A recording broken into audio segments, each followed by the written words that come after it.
Picture a dusty cave painting, a carved temple lintel, and a terse line in a traveler's log, all pointing to a single, stubborn truth.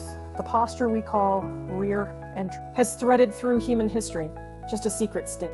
Think Greek vases, Indian treatises, and whispered sailors' tales, different language. Same curious human experiment with angle, control, and trust. Now imagine that trail of evidence becoming a midnight symposium. Scholars, a creaky lamp, an old manuscript promising techniques lost to polite society that are seen across continents.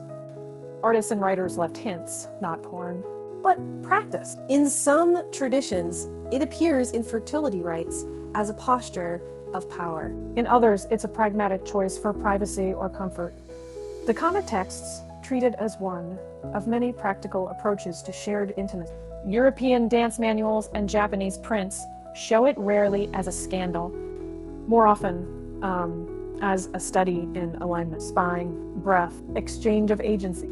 Urban legends embroidered on those facts. A corseted countess who favored it for secrecy. A ship's log that find it as practical on a rolling deck. The stories add spice, but the core is simple. Humans explored how bodies meet, and that exploration reveals patterns worth studying. For the researcher who wants to translate history into practice, ethically and safely, there are elegant, non-sensational lessons. First, treat it like any embodied technique. Orient to consent, verbal check-in, and clear boundaries before adjustments are made. Second, observe alignment. Small changes in hip tilt, knee bend, and torso support dramatically affect comfort. Use pillars or props to alter angle and relieve lumbar stress. Support can make an older tradition accessible and safer. Third, consider breathing and rhythm as data. Synchrony can indicate comfort. Abrupt changes may signal.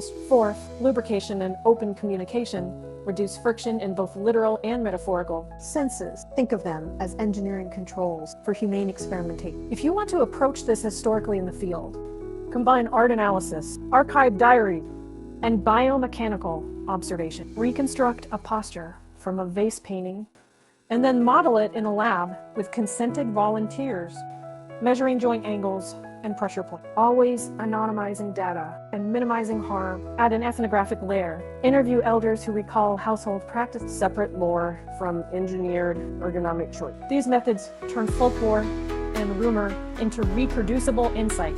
Now for the ghost story, a collegiate team once staged a midnight trap of medieval manuals under a waning moon with pillows. Note, they laughed, adjusted angles, took measurements, and found that what seemed salacious in legend resolved into elegant biomechanics and cultural code. The manuscript's mystique dissolved into charts and consent form, and a richer understanding of how humans configure comfort, power, and vulnerability. So take the curiosity history off.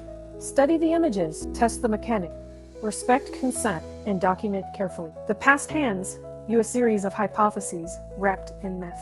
Unwrap them with care, curiosity, and science, and you may find that the oldest stories were really early forms of anatomy class. Ethics, workshop, and human engineering all in one.